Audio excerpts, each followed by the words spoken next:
And I don't do nothing and none of those things. I don't do it for the purpose of getting something back. Because in all honesty, I really don't care to get stuff back for that. Like, I just really just want to see people win, especially people that like my family and stuff. Like, even today, like, I did some stuff for my mom and my sister, and my mom was very like, she's like, "Are you sure you could do this? Are you sure?" I'm like, "Yeah." And I told her, I was like, I don't do this because I want something back, or I want it just makes me happy. Makes me happy. Yeah, like I want my people to win. I want my friends to win. I want my family to win. Like, that's why I grind so hard, is because I want to get as much as I can out of this world before I'm gone, so I can give a lot more before I'm gone. Bro, that's why I be telling people. I'm like, look, bro, I ain't won until we all won. Yeah. That's my mindset. Yeah. I can't have my life good knowing there's people I love and care about that is still down here. Mm-hmm. I just can't. That's why I applaud Allen Iverson. What's up, world? Welcome to another episode of Garage Talks 5417 podcast. I'm your host, Desmond Reynolds, aka the Peacekeeper, and we're sitting here with another tremendous guest. You know, we always have great guests, great energy. My guy's from Washington, originally Arizona, came down here just for family and then to jump on the podcast.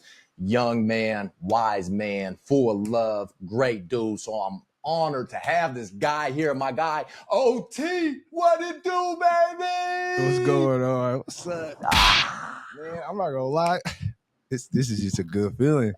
Like, man, I've been waiting for this. You on a safe space, man? Yeah. You've been. How's it feel to be watching and now like you're here?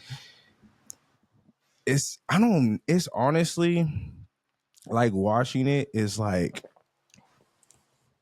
it's a good feeling because it's like, okay, you know the conversation is gonna be good. The conversation is always good every single time. But then it's just like being here, I think it's more you feel the energy instead of hearing it.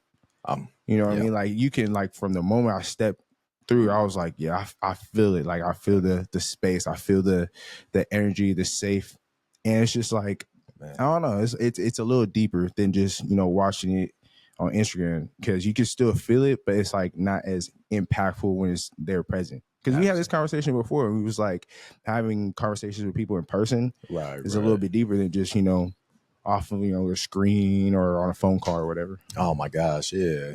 So, I mean, there was studies back when COVID was going crazy and we was doing all that FaceTime, Skypes, whatever. People was like, oh my gosh, it's just not the same. It's not the same. I mean, it does. It gets the job done, but it doesn't really.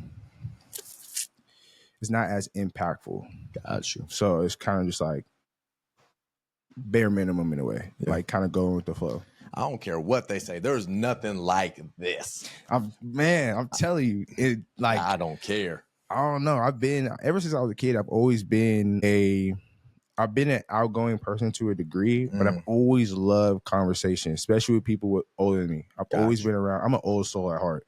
Sure. I've always been around people older than me, and I just love picking their brain. I always love having conversations because it's just like, it always does something. It always leaves me with some type of either encouragement, some type of game, some type of knowledge, some type of something where it's like, I just know I'm getting better just standing here having a conversation. Absolutely. So yeah, definitely.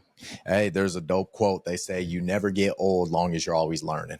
Facts. You always learning, man. That's key. Facts. That's key. You're a student. You're always a student, man. So real quick, before we keep rolling, I got to get you in our segment. So we call this one Fit Check. So I'll lead the way, and then you follow right behind me. Good, I got you. World, I just kept it simple today. I went with the Garage Talks t-shirt. I'm just staying repetitive. That's fine. It's cool. I got my sweatshorts on. I guess my cousins and them say it's fear of God. So I guess fear of God is, I do fear of God. So that makes sense. Then I went with some Dunks and some Nike socks, called it good, y'all. So that's what I'm rocking. Sir, what you got on for Fit Check? Honestly, you know, I went very simple. Blue's my favorite color. You know, so I got my Octavius. This is my brand, by the way. Hey. So anything you see with Octavius on it, it came from me.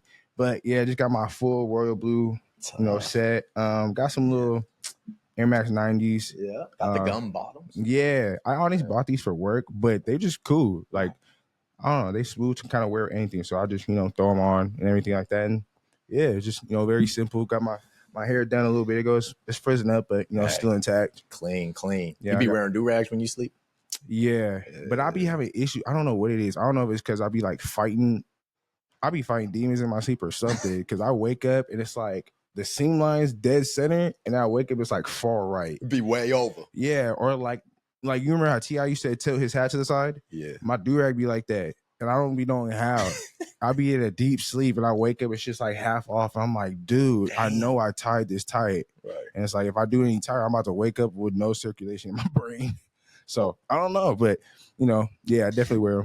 You ever seen that meme where they're like, when your girlfriend be like, why you move so much in your sleep? And then the dreams, like the dude running from a giant crocodile. Yeah. Have you seen that? Yeah. Oh, that's so real. It's the realest thing. I swear, I've had some crazy dreams. I think I was like, I had a dream I got pants in front of a girl I had a crush on. And then somehow my dream flipped to where I was possibly about to get kidnapped and I was on the run. My dreams be kind of all over the place. Some days are like very like specific. Other days I'd be like, how did the auntie just hop in my dream? And then now I'm standing in front of President Obama. Like, what is going on? Man, that's impressive. You remember them. A lot of people don't remember their dreams. I do. I remember specific ones when it's like something that's very like confusing. I remember it more because some of my dreams that I be having, I do feel like they're trying to tell me something, or I'm supposed to be like picking up something. So I kind of try to, some of my dreams, I'll try to pay more attention to them, especially if I'm in like a deep sleep and I'm really thinking about that dream. I'll remember it a little better. Some of them are I'm just, but it's just something like random. I'm like, I don't know. Oh well. So yeah, but one I remember one. I was in the dream and I just knew. I was dreaming. It was crazy. So I like controlled it. This was a long time ago. So I said, you know what? I'm turning into a Super Saiyan. I kid you not. I'm telling you, there's some stuff with that. There's some stuff with, I know they're listening. Oh, like stuff deeper than that? There's some deep stuff with that. What? I'm telling you. So, okay. Before we get to that then. So, yeah, I'm looking around. I can still tell you the environment. I was in an ice cave. Like, you ever seen like the original Star Wars? Yes. Where Luke had to like fight that monster in there. Mm-hmm. And I knew I was dreaming. Dude, I straight up said, straight turned to a Super Saiyan. My hair went gold. I was like, this is amazing. Ice was melting. I was like, oh my God, this is the funnest thing in the world. He's like, this is great. Let's do it again. No, that's crazy. Dude, that was like 10 years ago. It's amazing. I loved it. That's a night. Now that I think, I'm like, that literally sounds like, honestly, an anime show. And I probably enjoy every minute of it. Heck yeah.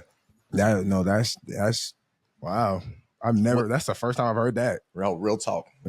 So what's deeper to that? What you mean? What's that?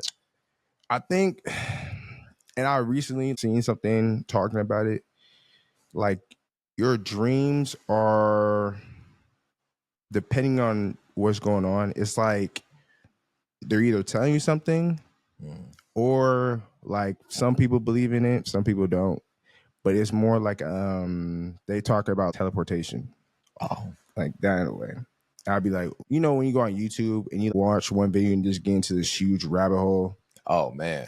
I got into a rabbit hole about that. And I was like, what? But it was basically like the concept they were saying was basically like when you're in a dream and you see yourself in a different location, that's like a form of teleportation. Got you. Because like you're conscious? Yeah, because it's like you're basically conscious. And then it's like, in a way, it's basically, yes, you can imagine yourself somewhere else, but then it gets deeper there when you can like picture the sand and hear the water and stuff like that, to where it's like now it's almost like your other senses are starting to get all in line with, to where it's almost like you literally teleported and had like an out of body experience to a different location. Gotcha. So that's why I was like, when I got into that rabbit hole about that, I was like, oh snap, wow. I might be a superhero. For sure. I might even go run to the bank real quick. Let me go to sleep. You do you think like with that dream, the location or something, does that make you want to go there? Say you're dreaming and you're across the world. Does that make you go, maybe I should go there and see if there's something for me? Sometimes yes, especially if it's a place I've never been before. I think, yeah, to a degree, yeah. I'd be like, I want to go see, like, I think it's like one of those, I want to go see if this really matches the dream I had. So in a way, yeah. Gotcha. Yeah. When you said the superhero thing, there's some movies, if you haven't seen them, you should really watch them, from M. Night Shyamalan. I don't know though. Oh, okay. He made Signs. You ever heard of that movie, Signs? I think I've heard it but never seen it. Okay, cool. This good. I'll tell you. So there's this movie called Unbreakable. Okay. Super sick movie. 2001, maybe just 2000. Yeah, 2000 came out. Bruce Willis in it. Okay. Samuel Jackson. Then it's directed by M. Night Shyamalan. Great actor. Yeah, great. And shout out M. Night. Pretty much what it is, they're regular everyday people. But then Bruce Willis gets in this crazy train wreck. Crazy train wreck. Everybody's gone. Everybody passes away from the wreck, except him. And he wakes up unscathed in the hospital. But he sees everybody else and he's like, what? And they're like, no one lived but you. And he's thinking to himself, like, that's crazy. So he goes about his day. He works a security job, all this stuff. But he starts realizing when he bumps into people, he can sense something from them just from bumping, shake your hand, whatever. And then he meets Samuel Jackson. I'm not going to give the whole plot away to you, but he meets Samuel Jackson. Samuel Jackson's the opposite. You can flick him and he breaks. So they call him Mr. Glass. That's his name. Gotcha. Okay. So what I'm getting to is Mr. Glass, though, was hella smart, straight genius, right? Straight genius, but physically just gets wrecked. Yeah. But Bruce is opposite. He a normal dude, but invincible damn near. Damn. Long story short, you find out some special ability people out there, some superheroes. Yeah. He finds out he's hella strong. He's putting up 3 plates. He's finding out his son's like, you need to try to do this, do that. He becomes a vigilante. Wow. But what's crazy is it's not Iron Man or Hulk or Thor. It's just a regular dude. But it makes you think. You're like, damn. Like, there's some extraordinary people out there that just got that extra umph to them. Definitely. It's crazy. It makes you think, man. So there's 3 movies to it. It's pretty deep. You should watch those. Definitely. I'll definitely watch that because that's one thing too. I feel like, and I tell like my family this too sometimes too, and some of my close friends. I feel like life moves so fast that like when you stop and really think about things, you realize how drastic and big life is, and how some of the things that we was watching when we was kids, we were thinking like, oh, this is just a movie or it's a cartoon. But then you start getting older, you start paying attention to stuff. You're like, wait a minute, this is like actually possible. Like flying cars. Like the fact that I literally just seen a video not too long ago about how they're already testing flying cars. When I was a kid, I didn't think that was like a thing. I was just like, oh, that's just something I watching a cartoon. But with how fast technology is going, it's like anything that we thought wasn't possible is becoming possible very quickly. Absolutely. So it's kind of just like when you stop and really think about like, okay, that's just one out of a bunch of different things in life that are moving like this. Then you start really realizing like anything's really possible. That's why I be telling people, man, you got a dream, chase it. It's possible. For sure. For sure. What's one of your dreams that you're looking to make come to fruition? What you working on?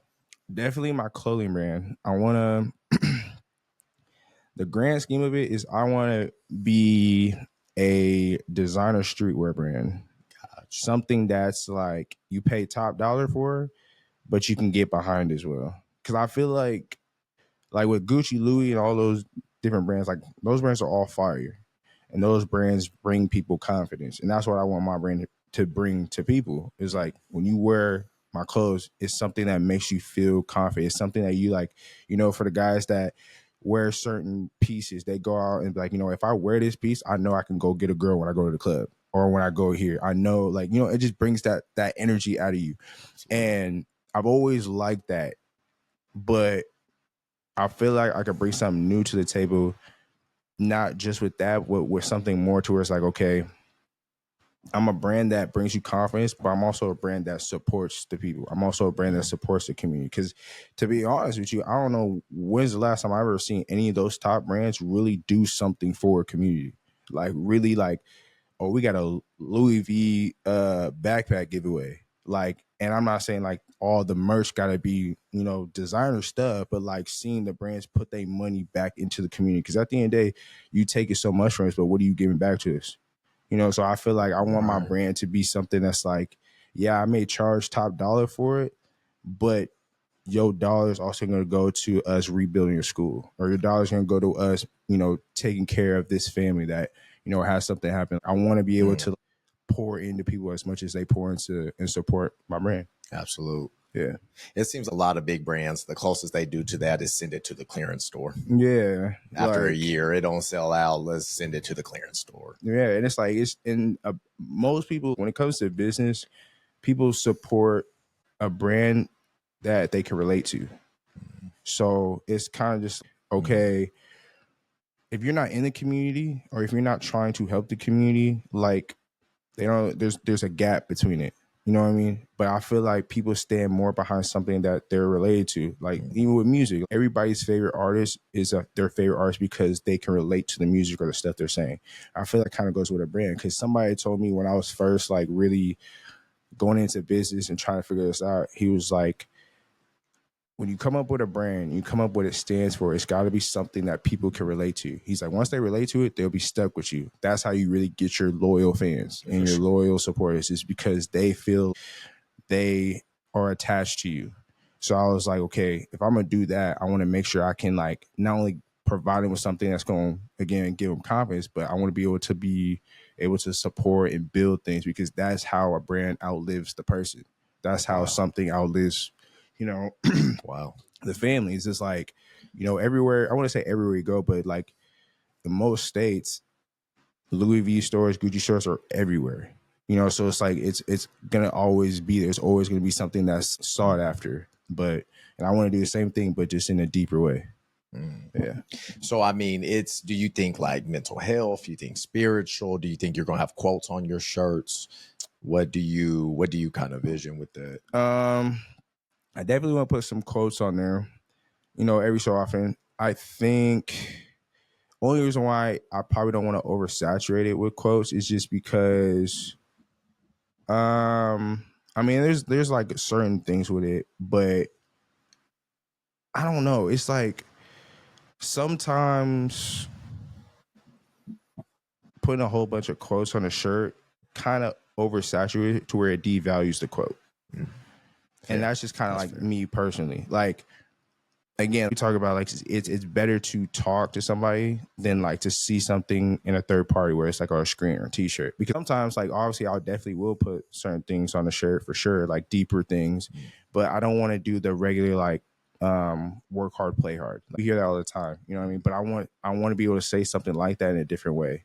Or I want to say, sometimes I want to say maybe some controversial things. I definitely I had an idea of putting Thug Life on a shirt. Hey.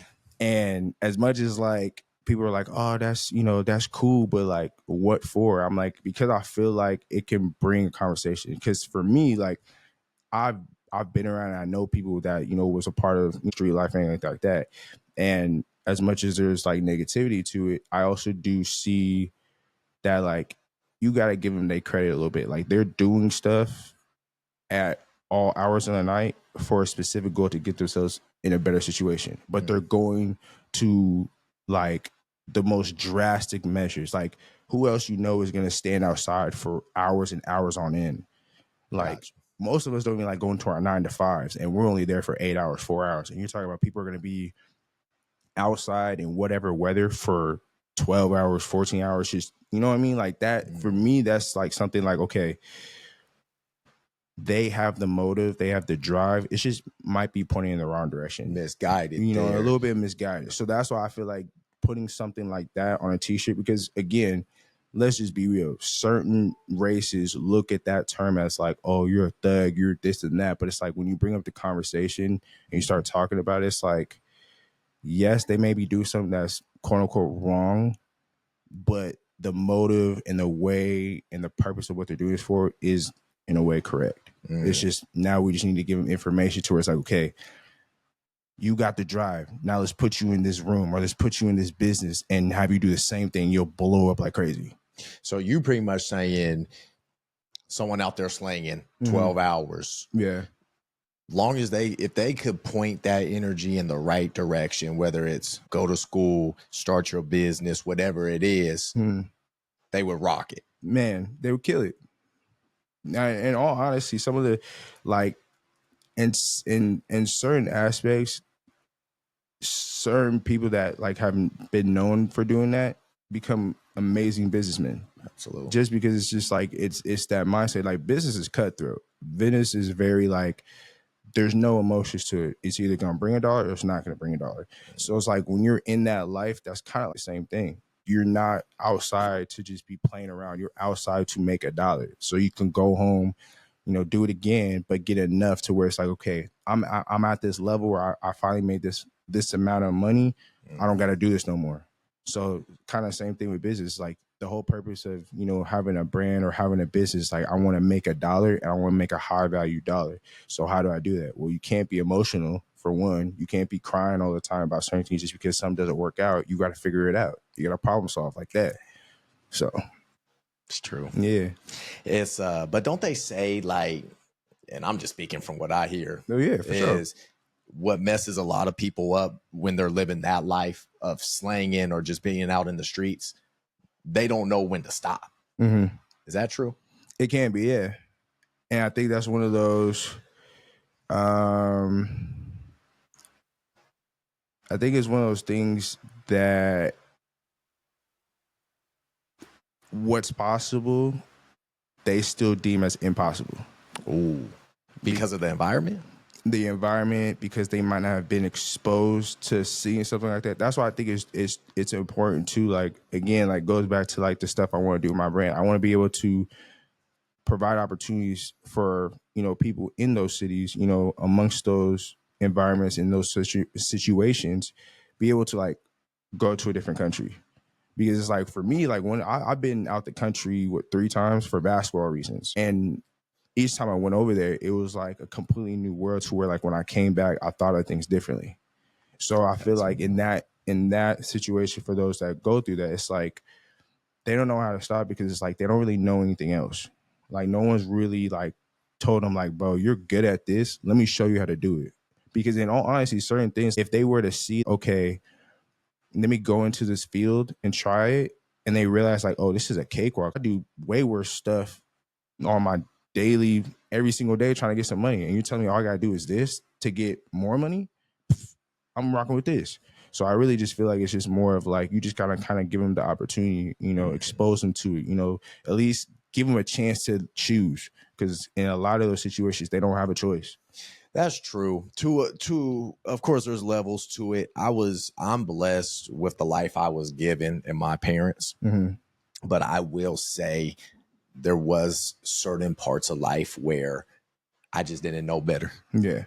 It took me till I hit a certain age to know better. Yeah. So I relate to what you say in real talk. There's times where I'm thinking to myself, wow, people was doing this at 21, 16, whatever. Yeah. And just I didn't have the same opportunities. Right. But just because we start late doesn't mean we're at the back of the race. It's just started late.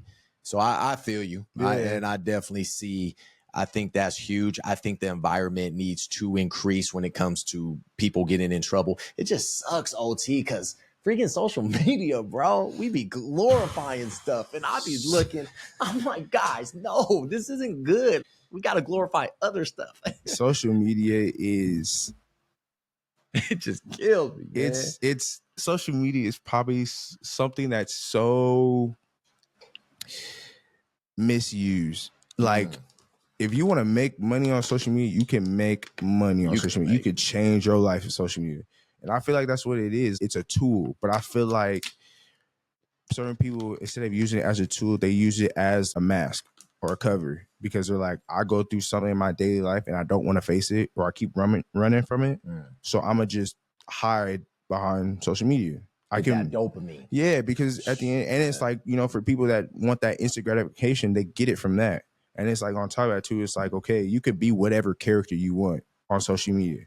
But now it's like, okay, you're a character, but then when it comes to real life, if your character don't match your real life or whatever, it's like something completely opposite, then people start looking at you like, what are you doing? And then on top of that too, people take social media a little too serious. Some people just go on there just to play games and joke around, which is cool. And then some people go on there and post about real life stuff. You know what I mean? So it's just kind of, I don't know. I think social media is just like such a thing. Like, you can either misuse it or you can use it the correct way. But you know, there's so many different things. There's so many reasons why people use social media.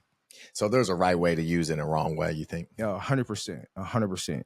Because we've definitely seen the wrong way. And it's like, I'll be looking at like some of these guys or some of these females and they be like, they'll say stuff. I'm like, where'd you even get this idea from? They're like, oh, well, this person posted this. And I'm like, what?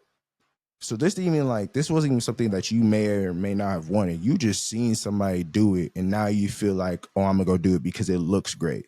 But then when you're in it, you're like, oh shit, this is terrible. Influencers.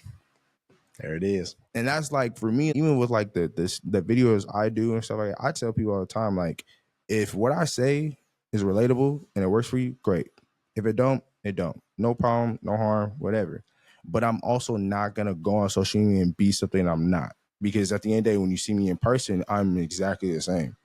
Like, I've never been a person that's like, I want to create a character. I'm like, I don't know. I think who I am is good enough. For sure. So. It is. And that's what's cool. That's what I rock with you about when I talked to you in Portland when we was up there at June? Yeah. Having a good old time. Yeah. I gotta shake your hand. You gave me a ride home. Of course, man. I gotta make sure everybody get home safe. You a real one. You and Bari. I said, whew, thanks, guys. That's my dog. That's my older brother. Shout out Bari Vance. Yeah. Man. Shout out VB. We gotta get you back, B. Yeah. I know I've been telling you. Y'all go download that ANG. You feel me? New single. That song go tough. I was listening to that. It go tough. Still bump it. Good vibes to it. Good flow. Good energy. Definitely. I said, there you go. And it's crazy too, because I be talking, I'm like, it's scary because you're getting better. Like, and it's not like at a slow rate. You're getting better very fast. And it's like every song, it gets better and better and better and better. I'm just like, yeah. Yes. Keep going. Supporting them. Just don't stop. Yeah, never. And I support all of my friends, whatever they're doing. I support every single one of them because it's just like, if you're going to do it, to me, how much work you put in shows how passionate you are about something. And if you're passionate about something, it ain't nothing for me to repost it, support it, mention it, tell somebody about it, because supporting somebody is free. You don't really got to, pay top dollar. If you want to go buy someone's merch, for sure. But if you don't got the funds to buy merch, you can still tell somebody about it. Absolutely. Yeah. That's amazing. That you strung a chord right there. Anybody that supports me and spends their hard-earned money on me, it means the most in the whole world, dude. They might not realize it, but it means the most, man. Because I literally, dude, I left my career job to do this. I left my career job to do my own thing. And because to this day, man, I struggle with that. Like, why should someone spend money on me? Why should someone give me that time? That always creeps in my head. Yeah. My confidence is stronger, so I fight it off after time. Yeah. But for somebody to do that and believe in me and having people DM me like, bro, thank you. Everything's going. I appreciate you. Just keep going, dude. It means the most. Because at the same time, it breaks my heart that I don't know how it is up in Washington or Arizona where you're from, but around here, it's kind of cutthroat, man. Like you was just saying about business earlier. I know somebody could see someone and say they would be great at garage talks. And I don't think they're even hating. I just think subconsciously they're like, nah, I ain't gonna plug them like that. Just because it's cutthroat. It's like that. I won't even call them a hater, OT. Just I know it's cold. I've had people where I'm like, hey, you subscribe to our podcast? Oh, no. It's free to support, man. It's free to support. Yeah, very much is. If you really don't like it, you could be like, Dez, I'm not vibing with this. So, okay, God bless you. Yeah. But yeah, to all my people, I got this one guy named Cody at the gym. Bought about 3 shirts from me, getting juice, just showing love, man, with a big old smile on his face. I'm like, dude, you don't know what that means to me, bro. But if you listen to this episode, it means the most, man. Make a brother just it's an honor, man. Definitely. I told you too when I first got here. Then we had talked about me getting on Garage Sharks. I was like, I'm not going to no other platform until I get here first, because it's just like I was telling your mom, it meant something to me because like, ooh, there's a spider right there.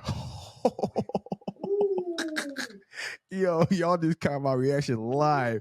I see that. See, I got your back. He held still. I'm just gonna let him live. Hey, he gonna do his thing. I got your back. I was watching. You a real one. I was watching. I was like, I'm not about to let my guy get bit. Woo. And I don't even like spiders. So that's why I was like, I'm seeing how you move. I'm seeing him. Look, if he just stay right there. Right, just stay right there, my boy. Just chill. Just don't eat me, man. Right, stay on your side. You feel me? Stay on your side of the fence. I stay on mine. We'll be cool. I'm gonna have to go get Halo. She don't care. Man, take him out. Oh, good catch. Yeah, I had to. I was like, what is moving? But no, real talk. I appreciate that. That raw reaction to you coming through. I said, oh, that's clutch. I was happy because it was just like I was saying when you were reaching out to me and we had a conversation, you was telling me how you watch my videos and stuff. For me, first off, my videos, I have a reason why I do them, but I really don't expect them to do what they do. I kind of just, my main purpose of doing the videos in the beginning was for something for me to watch later. Because I have my moments where I need a reminder, and sometimes.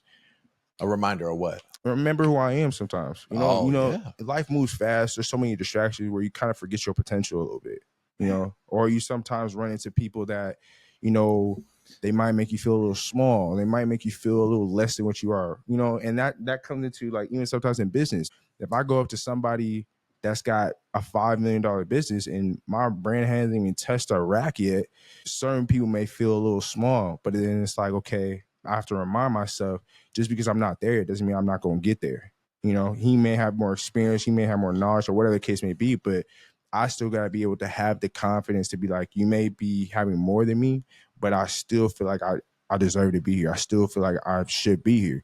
So I think like for my videos, sometimes I watch them later on because I'm like, I just need a reminder, and there's certain things in my life I go through a lot, you know what I'm saying? But then the other side of that was when I was in my freshman year of college. Some people might know this or remember this.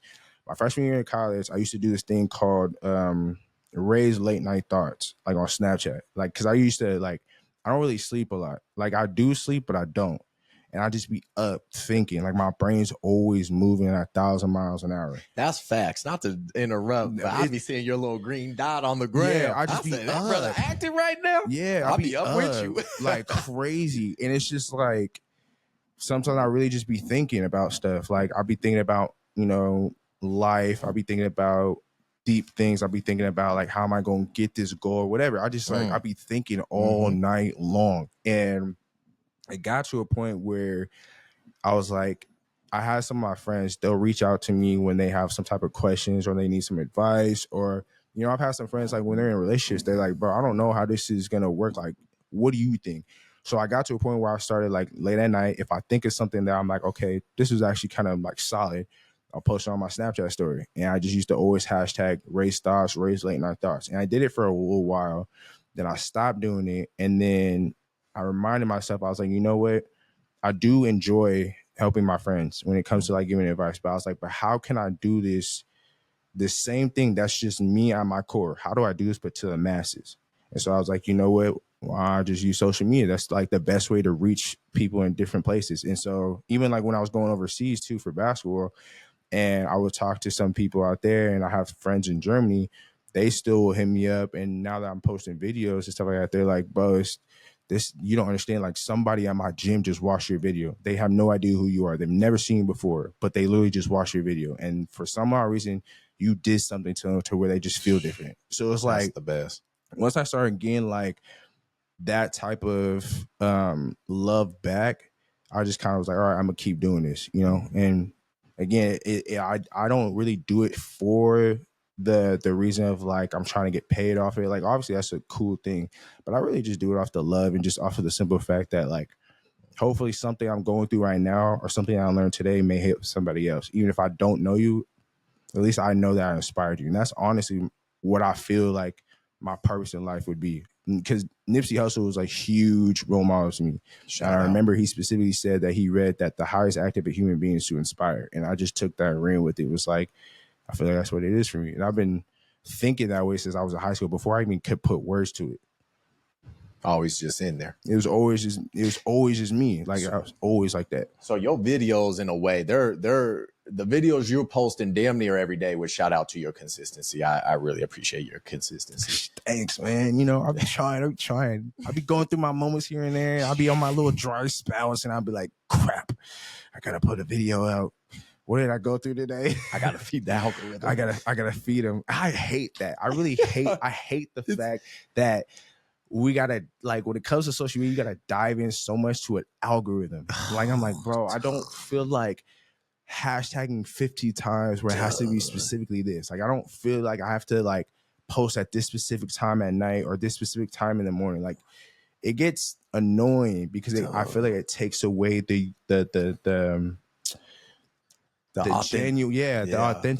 authentic part of it. Yeah.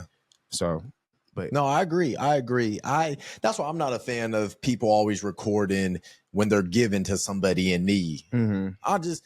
I was just talking to somebody about that, OT. I struggle with that. It's like, even the Bible says, don't give expecting back. Yeah. Don't give to get recognized by others. Give out of your heart. Yeah. So when I see those videos, and they're good videos, right? Mm-hmm. When someone goes up, hey man, and they got the voice, how are you? Yeah. Oh, I'm not doing good. It's a homeless person. Yeah, okay.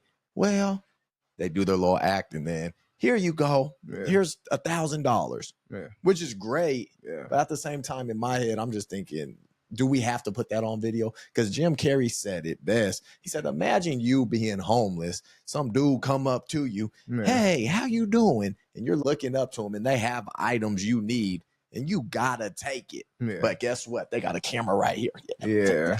Take the item. Yeah. I don't like that, man. Yeah. It just don't.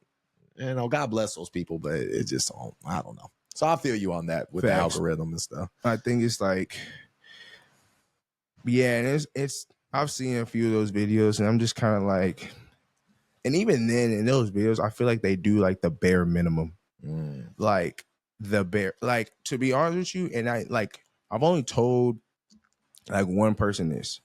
So, I work in Seattle. Like, I clean the rental cars and stuff like that. If y'all didn't know, come tap in. I clean the rental cars in Seattle for like the airport. And there was like one day I was on my lunch break and I went to like the Wendy's. I was like down the street.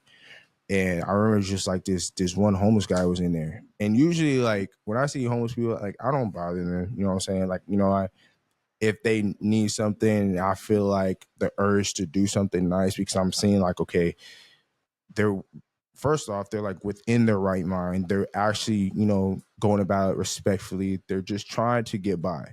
And I see all these people just walk by. I'm like, okay, we all have the opportunity to go make money. This person doesn't have the same opportunities as us. So, like, to me, I feel like it's nothing to give somebody like, hey, I'll just buy you a burger. You know what I'm saying? Because to them, it means a lot.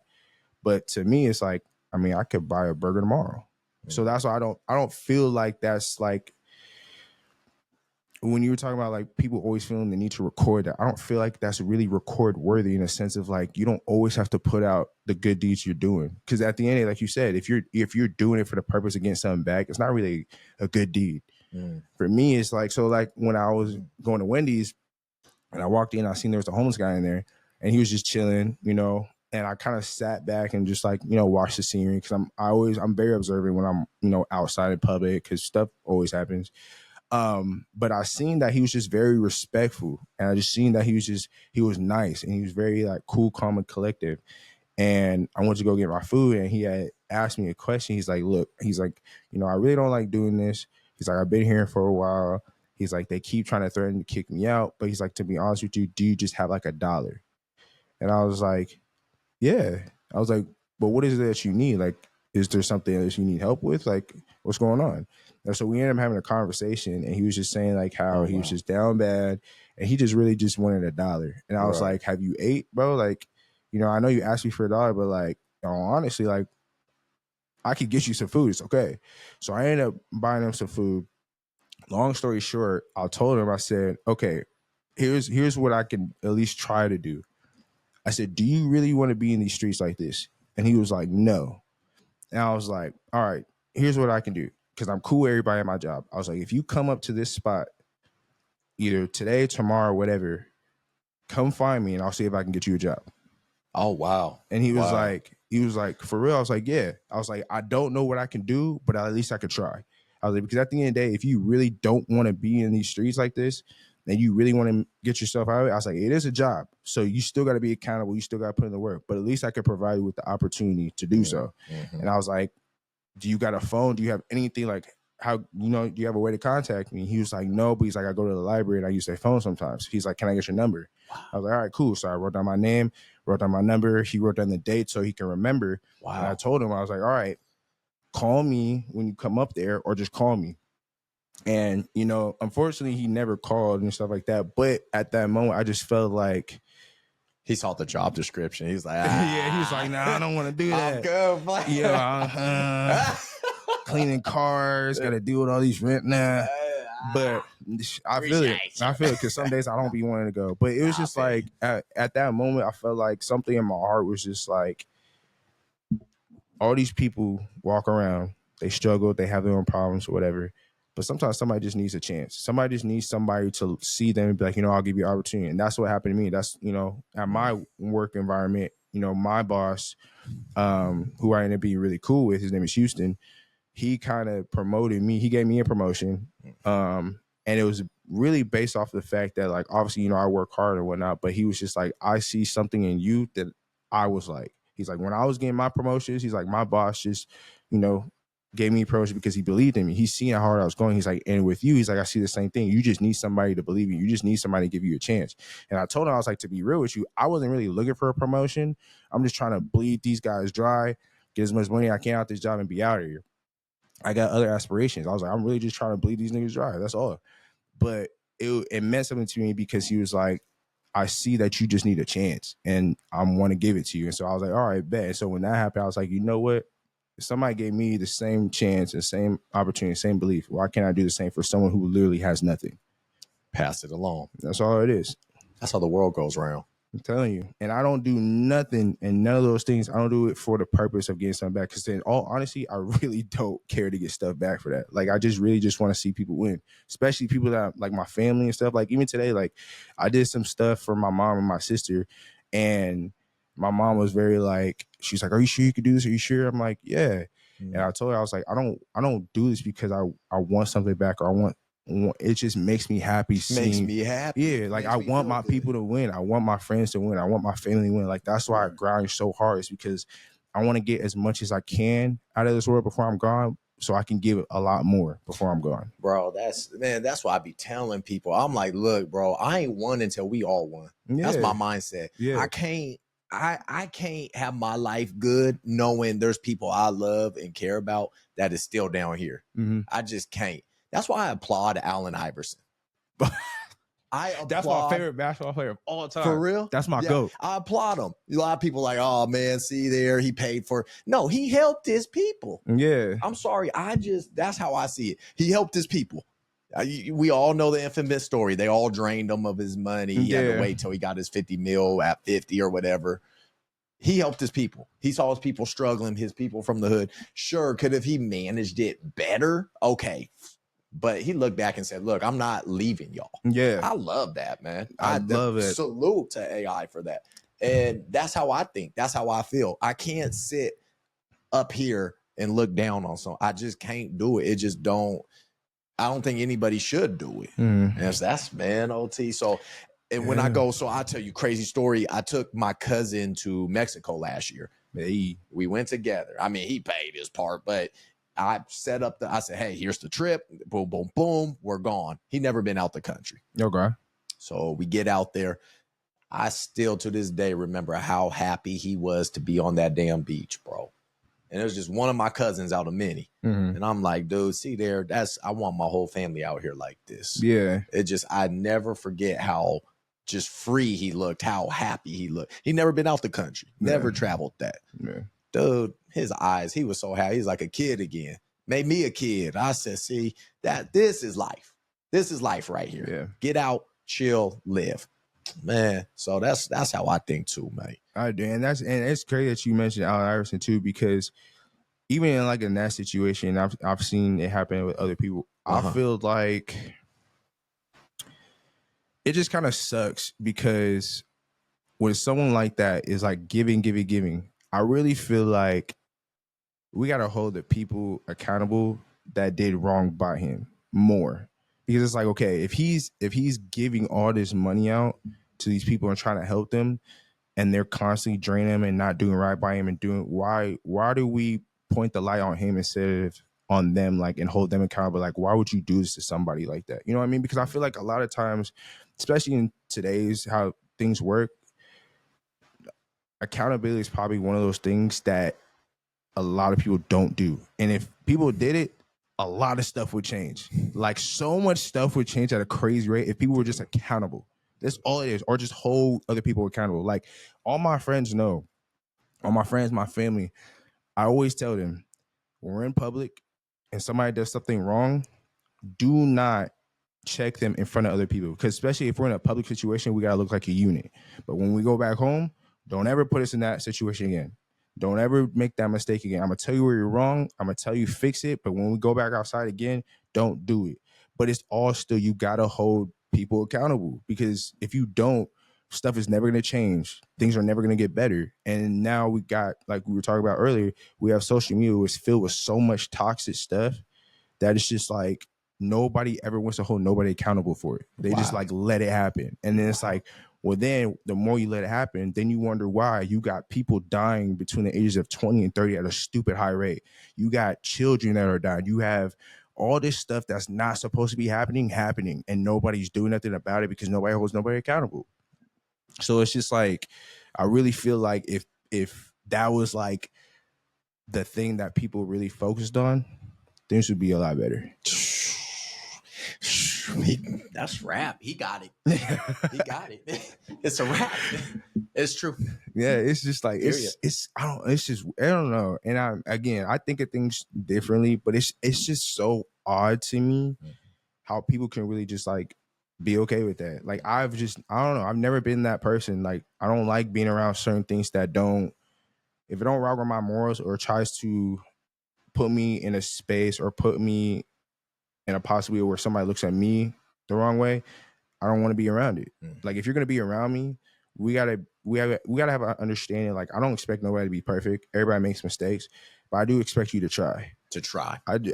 That's in life in general. Like, all you can do is try. And energy don't lie. Energy does not lie. So it's like, okay, if we go out and I see you doing something that I strongly am against, and you know I'm against it, you make me look bad because everybody knows you're associated with me. That part. So it's like, okay, now my image, my reputation, what I stand for, there's a stain on my reputation now, not because of what I did, but because of somebody else around me. Have you lost people because of these boundaries you have, these ideals you have? Are you losing people? Definitely, and I think that's one of those things I'm still to this day working on, because I'm such a genuine person. I'm such a very like deep thinker, and I'll tell you this too. I'm an empath in a way of like, I feel people's emotions. Like, if I'm very much close to you or you're close to me, I know when you're mad. I know when you're upset. I know when something's going. And like, even like, I had a situation where somebody had called me and they were telling me that they were going through something. They started crying, and I started crying. Mind you, I wasn't going through the situation, but it was because it was somebody so close to me. Just to hear the pain and feel the pain over the phone, it made me hurt, because it's like, now it's like the way I am, it's like your pain, I can feel it as if it's my pain. Wow. And so now it's like, I'm gonna do anything I possibly can to make sure that that pain stops and never happens again. Absolutely. And that's just how I've always been. I've always been like that. So I've definitely lost people, but it hurts so bad because it's like, you don't want to lose people. You want everybody that's around you. You want all your family, your friends, all those people that love you. You know, you want everybody to win. Absolutely. And so when it comes down to where it's like, bro, I have to let you go because you're just not getting it, it hurts, because it's like, bro, you really didn't have to do that. All you had to do was this. And instead you just kept doing this. And now I really have to like part ways from you. And, you know, I wish you the best and I love you from a distance, but now it's like, I can't do it. Absolutely. And that hurts every single time. And man, yeah, it's tough. I totally understand what you're saying, because I'm in that mode in life right now where it's all or nothing. Yeah. I am, and I say that it's all or nothing, and I'd rather do it than say it, but part of that is saying it on here. That being said, so I relate one of my favorite movies, Avengers Infinity War. I love all the Avengers movies. Let's go. Movies, mate. And one of my buddies look at me crazy, but my favorite character in that movie, Thanos. It's my favorite. And the reason why is because this dude is like, I'm so close to my mission. I'm so close to being done. I just need to do whatever. Yeah. He lost all his people. Yeah. He sacrificed his own child. He did ruthless. Everything to get done. And I'm like, bro, like low key, I watched that. And I'm like, bro, you gotta be on that kind of path. I'm not saying like that, but you gotta be on that kind of mindset to. We gotta get this done. Period. Whatever it takes. And dude, God really revealed that to me lately. I started losing people. I just didn't think I ever would, and it sucks. I feel you, man. It sucks. Nobody's bigger than the program. But what sucks worse is the pain of regret. The pain. That's and OT. I can't OT. I can't in 10 years look back and say I should have just followed my heart. Mm-hmm. I can't do that. Yeah. And I think everybody should go that way. I love what you said, though. I love you. So I've learned this, what you said. I love you. Yeah. But I just can't give you that energy, that time right now. Right. I can't. I can once I get to where I need to get. I got to get the Infinity Stones first. Yeah. You know, I got to. But till then, we got to go. We got you. And that, I think, too, is like I was saying, like, nobody's bigger than the program. And it's like, the program. And when people get to that point where they try to test that, they're like, oh, he's going to let me know, bro. You're not bigger than the program. I promise you. As much as I love you, I'm not about to be on my deathbed sitting here and be like, dang, I didn't accomplish this. I didn't do this. I wish I would have did. Nah. Yeah. But at least they still like me. Yeah. Nah, bro. I'm going to show you that, bro. This vision I have it so strong. Like, I dream about this every day since I was a child. Wow. I'm not about to let you, like, even remotely mess this up for me, because I've been in those positions where I've had, like, even past relationships that because of the way certain things happen or the way things went about, it sent me back like a year, sent me back 2 years. Yep. To where I'm like, bro, I was literally on the verge of getting to a new financial level to where my family could have been better off. But because I let somebody play with my program and think shit is cool, and mess me up. And it's like, in all honesty, I gotta blame myself for that. And so now that I'm, older, a little bit more wiser, I'll be around older people that, always keep me on point. They always remind me, especially like, again, Bari, that's literally like my big brother. Like, I talk to him all the time. Even when I be having good days, bad days, I talk to him all the time. And we always talk about it. It's like, bro, nobody's bigger than the program. You have a vision. God didn't just put this vision in you for no reason. So this is the vision. This is what you want to do. You can do it. But now the people around you got to be on the same type of time. If they're not, you have to let them go. Like, you don't have a choice. If you want this to work, you have no choice. And I've taken that on. And I've definitely always tried my best to remind myself, like, don't test it, because honestly, I have to let you go. It's going to hurt like hell. And it's probably going to take me some time, because I still got to come to terms with process the emotions that are going to happen with that. Wow. But I still got to remind you, nobody's bigger than the program. Absolutely. So are you saying when you, with the program, everybody got to know their role and execute it? Everybody got to know their role. Everybody got to know the idea. Everybody got to know the agenda. Like, if I have a group of people and I'm doing like a pop-up shop or something like that, the goal is to get these shirts, this merch sold out. But that's like obviously the big goal. But in doing that, you stand on your morals. You stand on respect. We respect women. We respect children. We respect men. We respect black men. We respect everybody. I don't want to have to be, at my shop or at my pop-up seeing you do stuff that I'm not gonna do. Or seeing you do things to the side that's going to put a stain on my reputation and what my brand stands for. Because at the end of the day, if you're going to be associated with me, people are watching. Even if you think you're not at this super high level, there's still somebody always watching you. Always watching you. So I always are very I try my best to always be like, if you gonna be with me and we're gonna go do this, you have to understand I can't afford for you to just do dumb stuff. And in all honesty, why would you? You're not gaining nothing from it. All it's doing is damaging everybody. Because I also tell people too, like, the decisions you make don't just affect you. You may think they are, but in hindsight, they affect other people around you. Like you said, energy doesn't lie. So if I go out and do something that is ill intended to hurt somebody, yeah, I don't really see directly who it affects until later on, where it's like, well, now it's affected the people around me. Or now it's like, if I go in public with, my family, they all look at my family sideways because we're like, oh, we know that OT did this. So we're assuming that y'all do the same thing. So now it puts my family and my people in danger because of whatever thing I did. I like that. You know what I mean? So that's why I tell people, like, bro, you gotta understand, like, the decisions you make, you can't just think like, oh, this is for me. Like, there's people around you it gets affected by. Even like I have friends and people I know that have children, and they make certain decisions. I'm like, you do understand that your energy directly goes to your child. Yeah. Even if you may not be in their face, they still feel what it is that you do and who you are. Thank you. You feel me? Oh my gosh, thank you. So it's like, that's why I be telling people, like, bro, really work on healing, because your pain, your trauma that you go through, if you don't at some point in time at least try to come to terms with that, all that's going to do is get passed on to them. And it's unfair to them, because it's like you're basically taking away the opportunities for your child to have somewhat of a positive growth in life in a way. Like, aren't they saying there's studies where they see the father's trauma or the mother's trauma in their kids? I think something with their blood or something. They're saying they're starting to see that is literally scientifically passed down. Yeah. Generation. Yeah. I know I have trauma that was passed down from my parents. And like, it's one of those things, like, as I got older, I understood it. And I'm glad I understood it at a younger age. Cause, I'm from that type of life of, single parent. Me and my mom I didn't meet my dad till I was 22. Wow. So, excuse me. It was just me and my mom. And, my mom, she had her ex-husband at the time.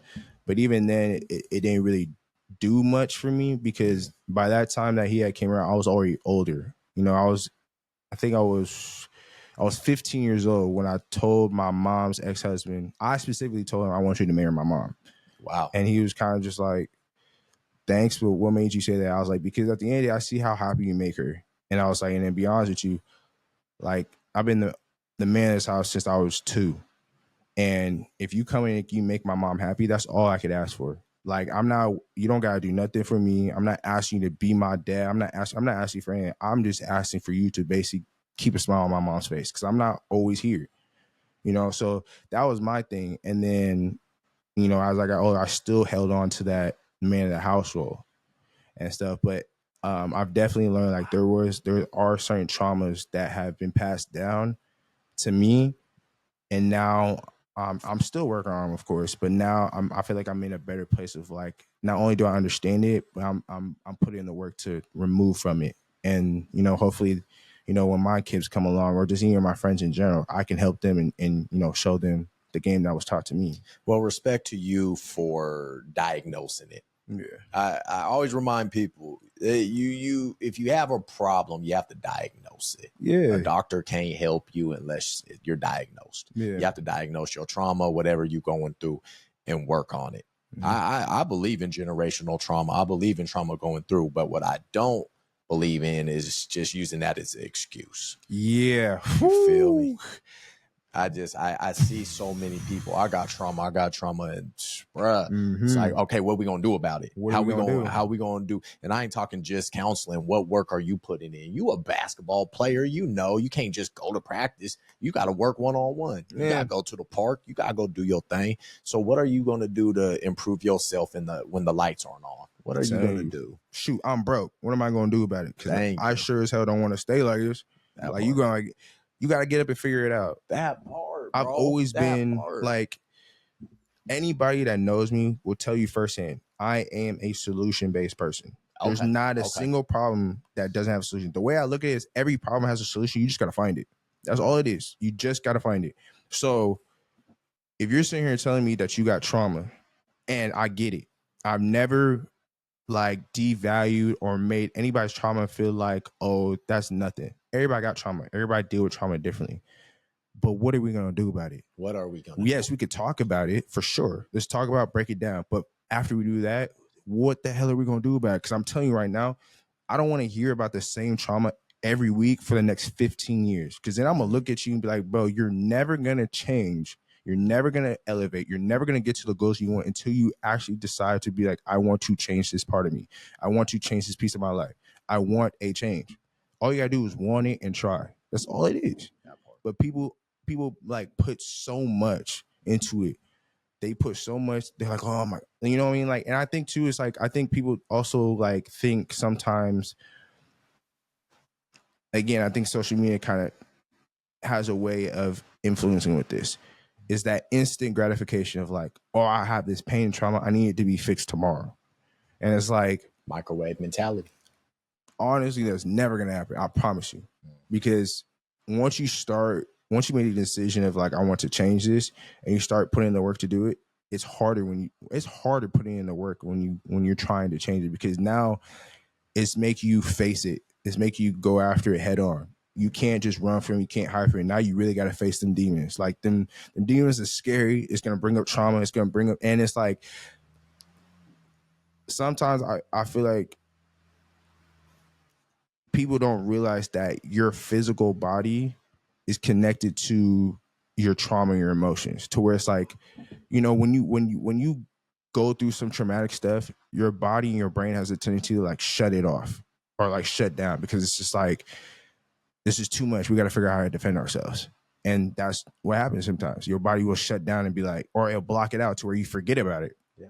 Because I'm pretty sure some people who are watching this, they can relate. Like, there's some, you know, things that happen that you don't remember until, you know, something in that present moment reminds you, and then it just opens up a wound out of nowhere. Wound right there, yeah. And you're like, oh shoot, why do I feel like this? Why is my body shaking? Why do I feel like I'm about to cry and I have no idea why? Yeah. It's because there's some trauma that you went through, you just don't remember at the moment, because your body is trying to protect itself. Your brain is trying to protect itself. Because you know, when you're crying emotions, there's like things happening in your brain. You know what I mean? So to basically go back to what I was saying, it's like when you decide to, hey, I want to change this, and really start putting in the work to try to change that piece of trauma or get away from that piece of trauma and grow from it, it's hard going through that process, because it's like you have to basically unravel, go through all the emotional swings. Your body's affected. You might lose weight. You might gain weight. You know what I mean? Like all these things that happen, not just mentally, but physically. And it's like you still got to go through all of that. And it sucks. And sometimes people just don't want to work. They don't want to put in the work for it. They rather just have, again, that instant gratification. Like, I need it fixed tomorrow. It doesn't happen like that. It's too difficult. It's too uncomfortable. But we got to remember, idle mind is the devil's workshop, and that's the comfort zone. You're in that comfort zone. I literally just texted that to somebody today. That's wild. And it is, man. I mean, and we all been in there. I get it. As soon as you start trying to do something better, it's so crazy how a distraction comes into play. I told somebody not too long ago about the gym.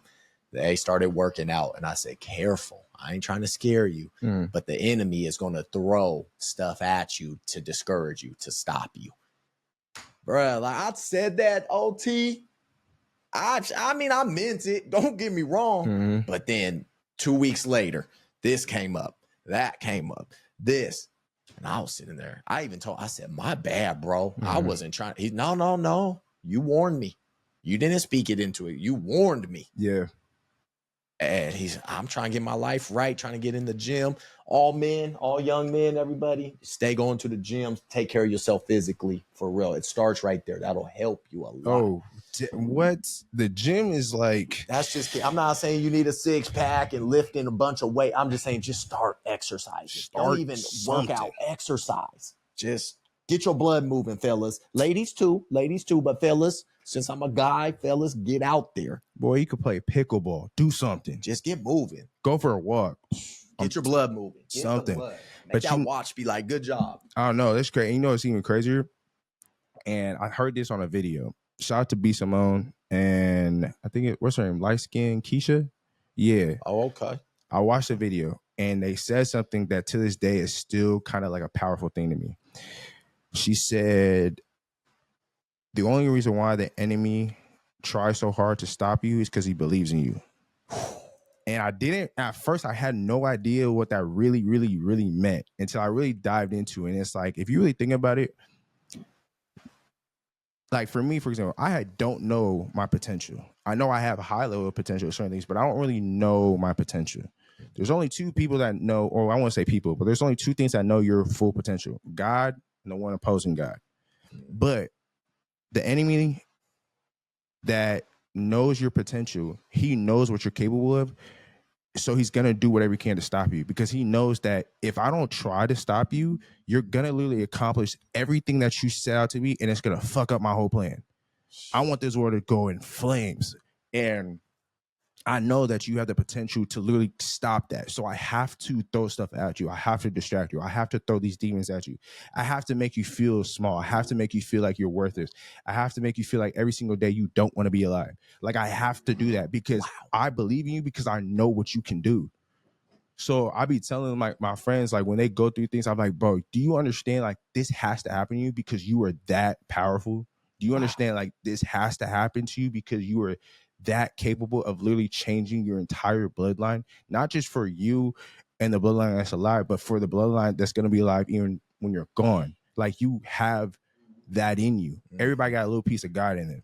For sure. So it's like, bro, if the enemy believes you, bro, you got to believe yourself too. That part. And when she said that, I was just like, bro, that's crazy. And I've held on to that because it's just like, that's true. The reason why he comes after you is because he believes in you. Because he knows what you can do, and he can save others, and you can continue. He knows exactly that that his whole plan is done for. That's deep, man. That's wow. Yeah, that's for real. For real. And I just, ever since then, it's just like, I look at things a little different. Like, even like with my name too, like, because people be like, every time they be like, oh, OT, like, is that overtime? I'm like, nah. They be like, what's it for? I'm like, it's on time. They be like, what? Okay. Oh, that's fire.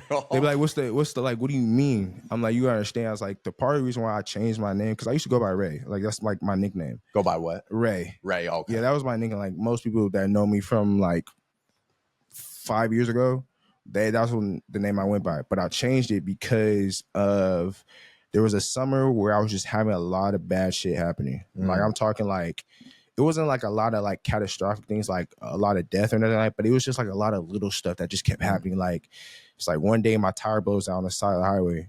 Next day, like, I'm short on bread.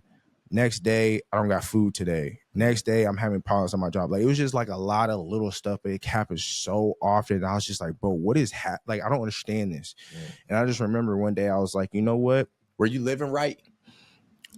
What you mean by that? As in, like, were you doing things you think you should have been doing? Were you committing a couple more sins that you probably weren't, you shouldn't have been? I asked that because I've noticed that with myself. So I think, well, at least at that time, I don't think I was necessarily committing more sins. I mean, I commit sins every day. God, I'm sorry. But at that time, I think it was, looking back on, I think it was a time of transition. Okay. I think I was in a space to where, like, I was supposed to redirect or change something, and I just wasn't catching it because I was so stuck in like a routine. And then once all this bad stuff started happening, I'm like, okay, I'm gonna figure it out and, you know, get the job done. But again, this stuff is happening to me because I'm supposed to be learning something bigger than what's in my face. Like, it's deeper than just surface. Like, yes, my tire blew out. Okay, I somehow got the money to fix it. Okay, the next day, I don't have food. Okay, I somehow figured out a way to get some food. Like, it was a lot of little stuff.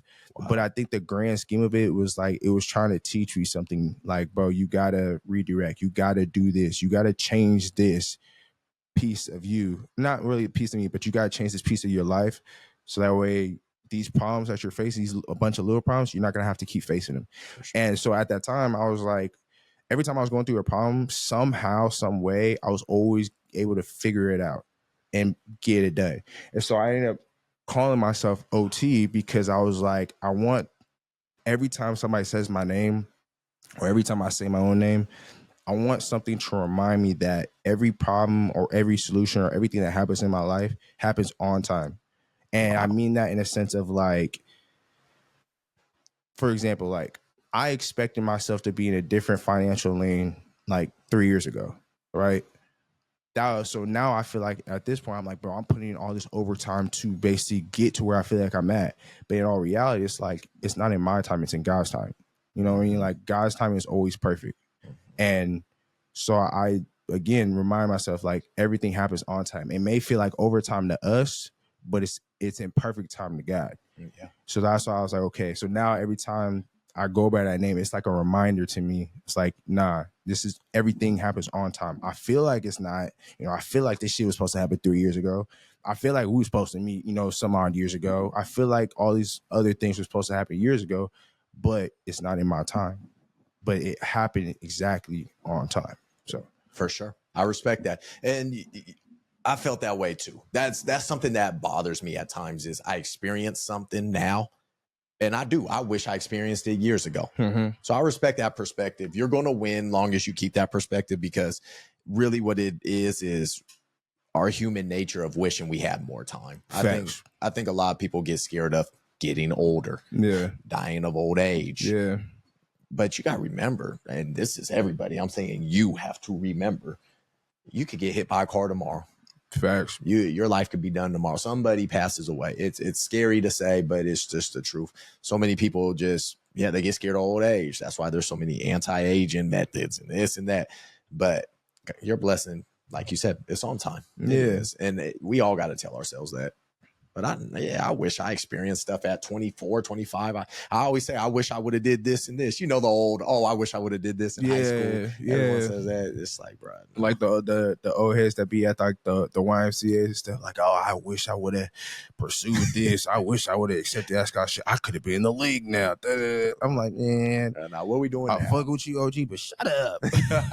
Like, we don't want to hear about you hooping with Dr. J. He don't know you. I'm sorry. He don't know you from a can of paint. Oh, so yeah, let's just figure out now. Let's go forward. Talk about something. I remember Dr. J when he had them juicy curls. I'm like, what are you talking about? Bro had a fro. He's like, nah, you don't know. Oh, nah, shut up. I love you, but shut up. No, you don't. No, man. Go back to hooping.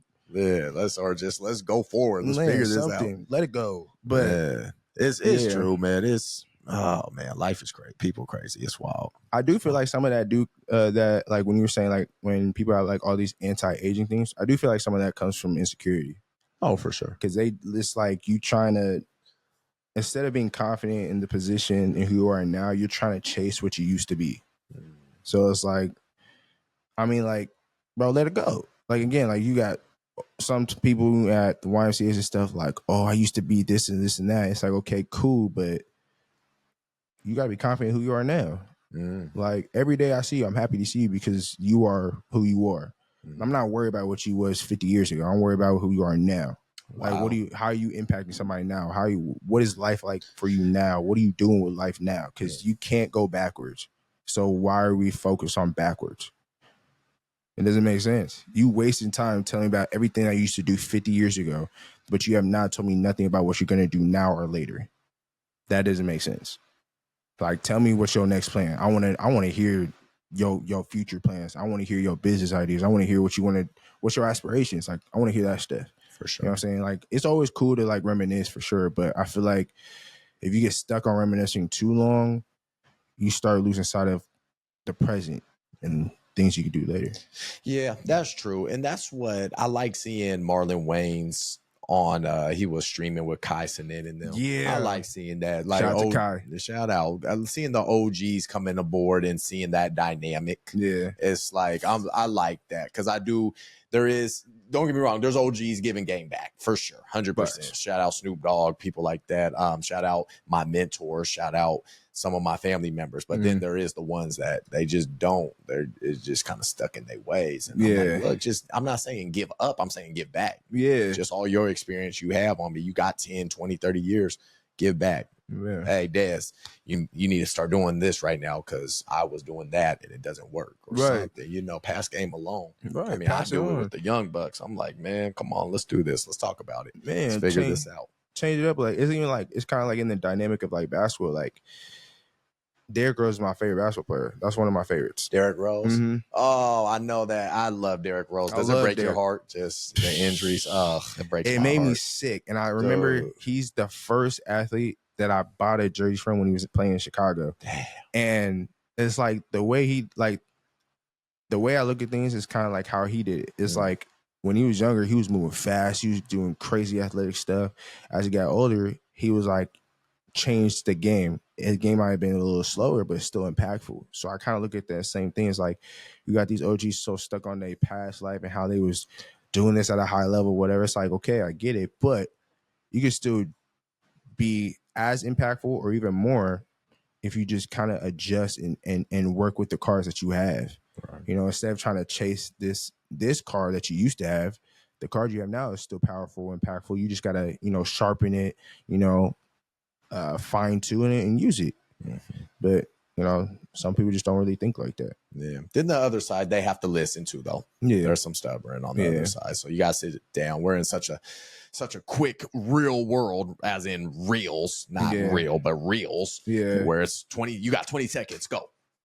You got 30 seconds, go. Yeah. You need about an hour conversation. You need to listen to this and suck that up. You need to sit and really dissect what I'm saying. Yeah, so we gotta figure out how to combine those two. And that's why, like I said, I like seeing Marlon do that and get on there. I love the Wayans Bros. That was so funny.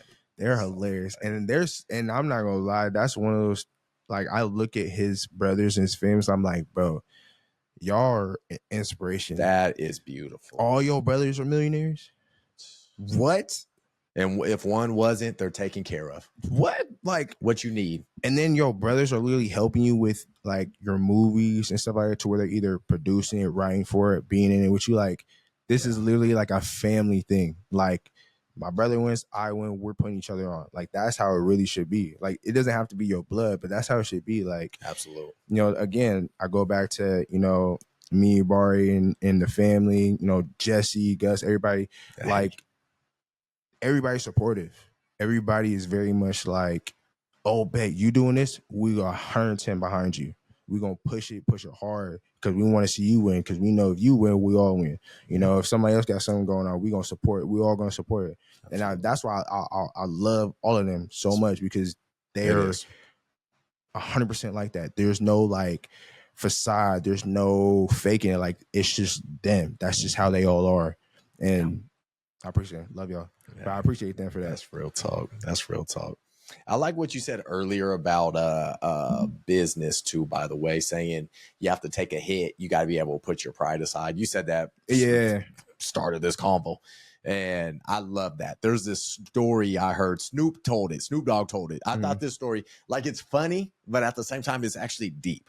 He was on, I forgot, he was in Starsky and Hutch. So okay. He's in this movie, Starsky and Hutch, Owen Wilson, Vince Vaughn. Yeah. And so this 2000, I don't even know, 5, 6, this movie comes out. Yeah. So Snoop's trying to get his acting career going. I just heard this story. But he's like, I'm on set reading my lines, and there's this part where I'm on the golf course because he's a caddy, and Vince Vaughn needs his club, and he like snaps at him. Like, snaps at Snoop. That's the line. Yeah. And this story's so dope. This is how you win. This is why that movie's great.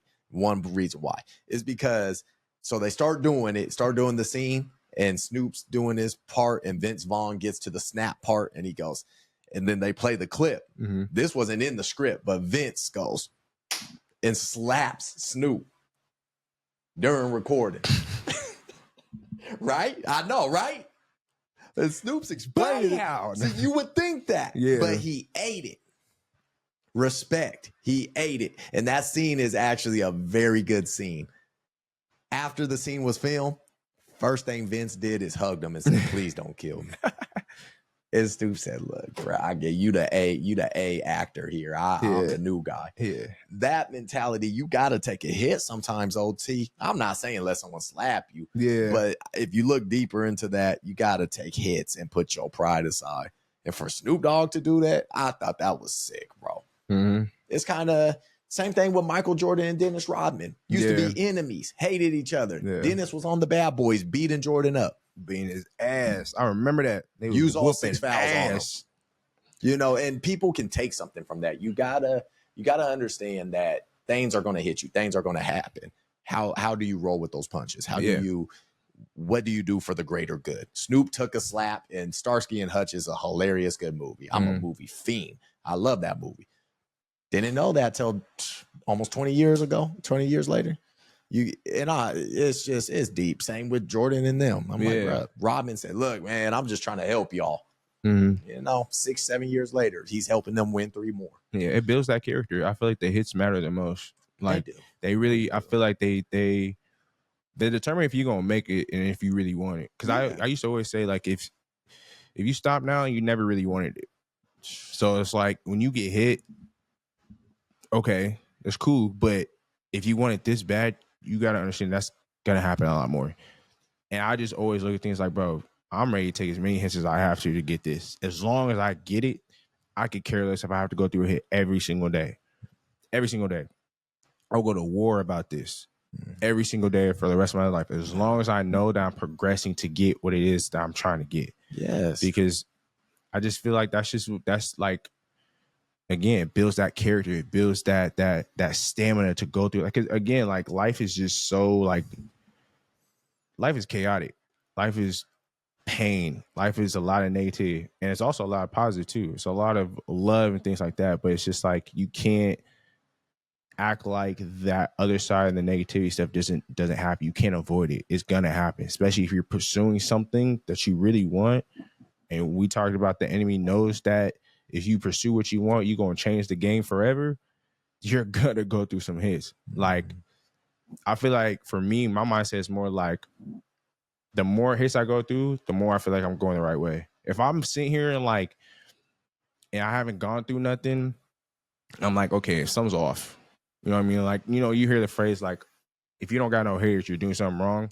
I feel the same way. Like, if you don't have people or have some type of something that's trying to repress you or push back against you, you're not really going the right direction. Absolutely. Like, yin and yang, man. Yeah. It's like you gotta go through that you gotta go through all them hits, because it's just like, that's where you're supposed to go through that. Hey, for real. And you're going to slip up along the way. Of course. I mean, we all going to slip. But I remember working my credit union job, man. I was their top dude. I wasn't their top dude because everything went right. I was their top dude because I could sit back and listen. I could have a person come in angry. I'm dealing with money. I worked at a finance institution. Breathe, Des. They're not angry at Desmond. They're angry at their situation. Yep. They reflect their fears. Boom. Yes. Yeah. Next thing you know, it's like you talk to them. It's an organic sale. I call it organic because it helped them. Yes, it gave me a point. Cool. You know, you got to take those initials and just roll. It's like boxing, bro. Like, if you're going to lose your form when you get hit in boxing, you're done. And you start swinging, dude's going to be like, keep swinging. Okay. Bop, you're out. Done. Sorry. It's over. You got emotional in the boxing ring? Well, you better get composure after you took a hit. Let me back up real quick. Yeah. You be like, oh boy, Canelo, looking back at him like, what?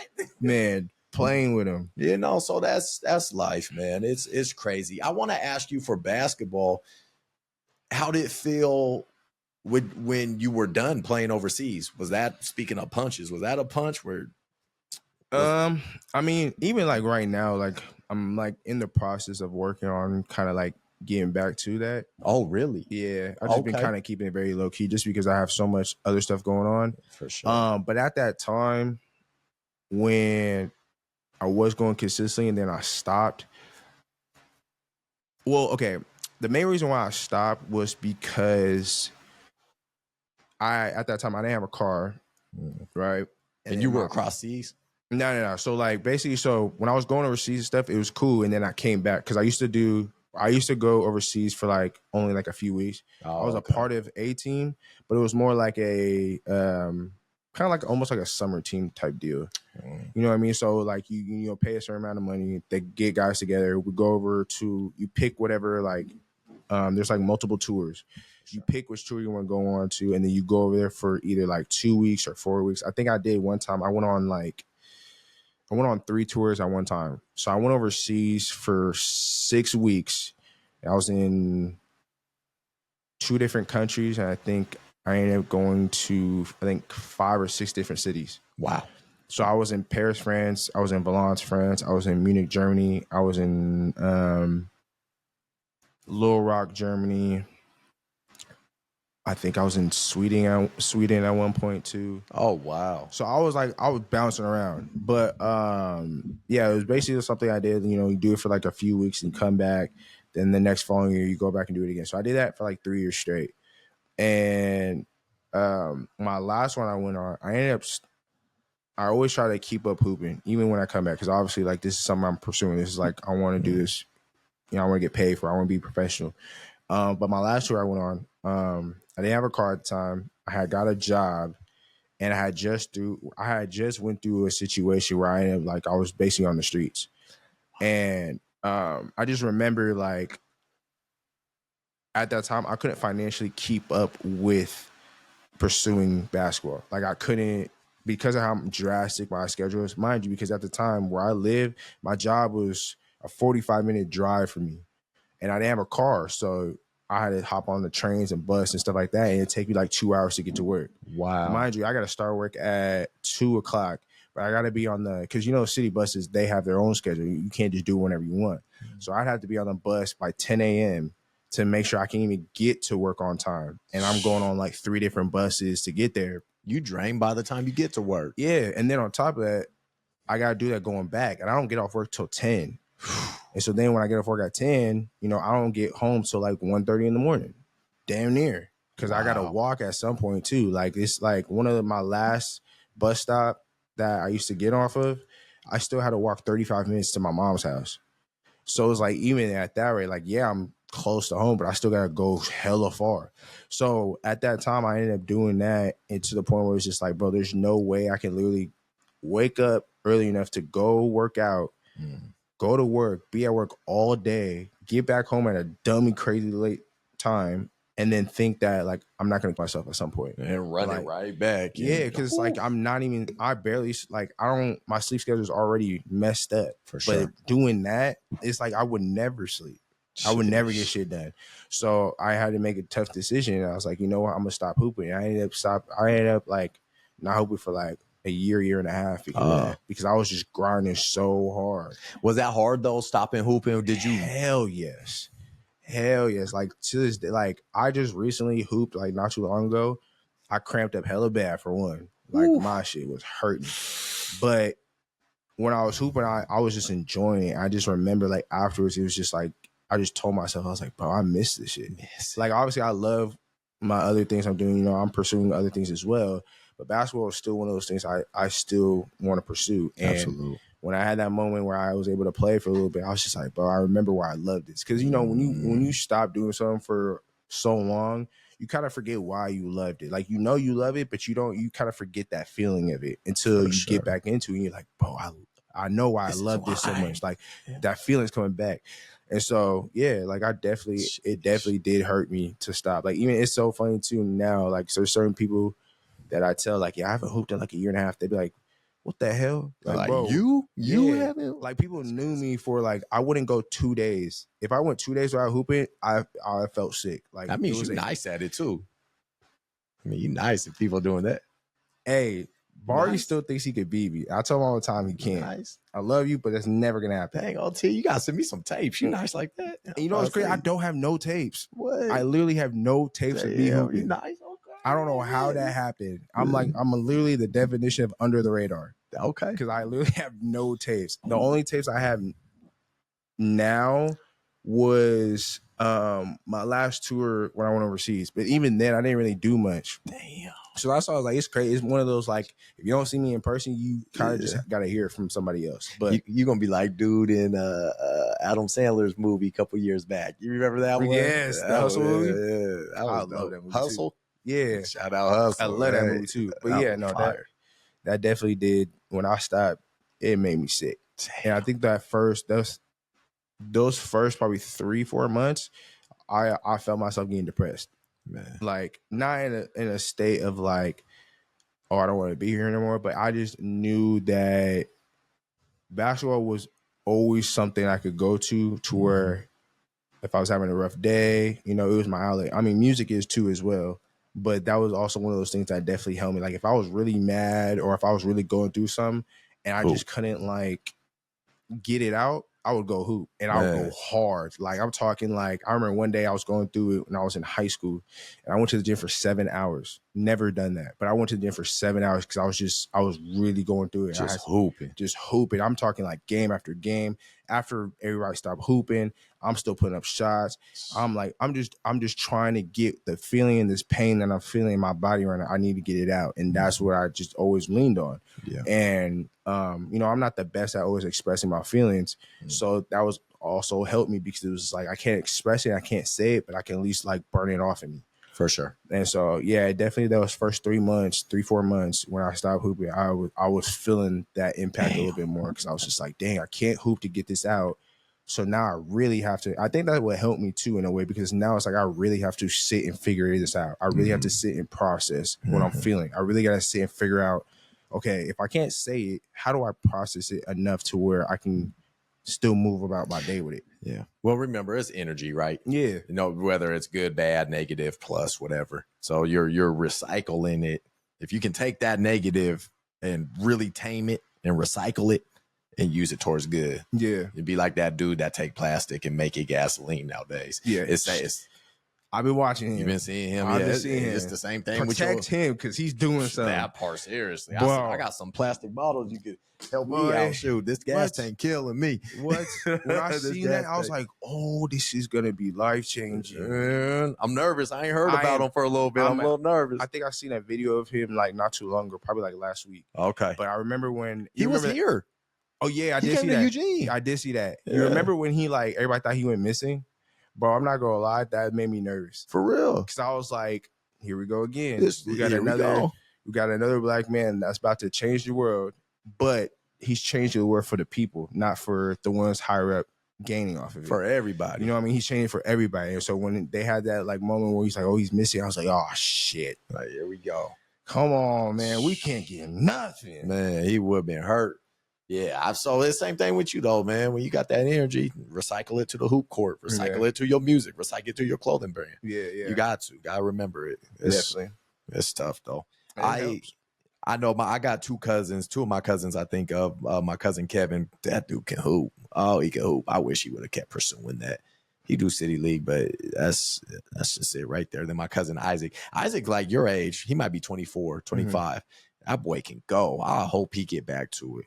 I haven't talked to him in a minute, but that boy can go. So you and him for real, because you 26? Yeah, I think he's 25, 24, something like that. Man. Go. Y'all go till the wheels fall off. Facts. Go till the wheels fall off. I'm telling everybody right now, because all my homies be trying to challenge me. I ain't hooped in a minute, but I ain't never turned down a fade. I'm telling you right now. You heard him you might get the best of me, but you sure as hell is not about to get me running. That part. I walk into a gym, anybody be like, oh, we trying to hoop one-on-one, let's go. I'm like, you know what? I ain't done it in a year, but let's get it. I am never running from a fade. That part. Hey, like they say, don't let them see you give up. No, never. Because I may lose today, but give me like a month, I'll come back and whoop your ass. Come right back. I'm good. I love it, man. You gave me that fire again. I'm coming back, I'm dogging you. I'm sorry. I'm dogging you. Dog you. Matter of fact, I'm bringing my mama to see it too. Start setting your phone up, man. You gotta record yourself. I really do. I really do. Use the power of social media. I got you. It's fun. I got a homie too right now. Shout out to Jordan. His Instagram's JO Hoops. Cold. When I mean cold, bro is cold. He's nice. Washington got some hoopers. Hoops. Y'all get Jamal Crawford, Isaiah Thomas. Y'all get some hoopers come out there. He's cold. Low key. He does content now too, where he's doing a challenge right now where he's basically going one-on-one against all his followers until he loses. Wow. And he hasn't lost? Mm-mm. Damn. I think he's done. I think so far I've seen him do like 4 or 5 people. Oh, but he's like, I'm telling you, when you watch him hoop, it's who he play like. It's like poetic in like the most like interesting way, because it's like, okay, you know how Jamal Carr was very like loose, I love right? watching him. So imagine you putting Jamal together with what's bro's name that was on the Wizards? They used to call him like the third Splash Brother when he was with Golden State. Nick Young, Jordan Poole. Poole. So imagine if you had like that's a daily combo. Poole and Crawford mixed with a little AI in one person. Oh, bro, I'm telling you, bro is cold. Is he one of those like, why is he not in the league or at least D League? Is he one of those? Yeah, and I think, I don't know if he's like pursuing that or not, but it's like, and it's crazy because it's like he does stuff that you like watch, you be like, that was cold, but I don't even know how you did it. Like you just, it's like almost like he's making stuff up as he goes.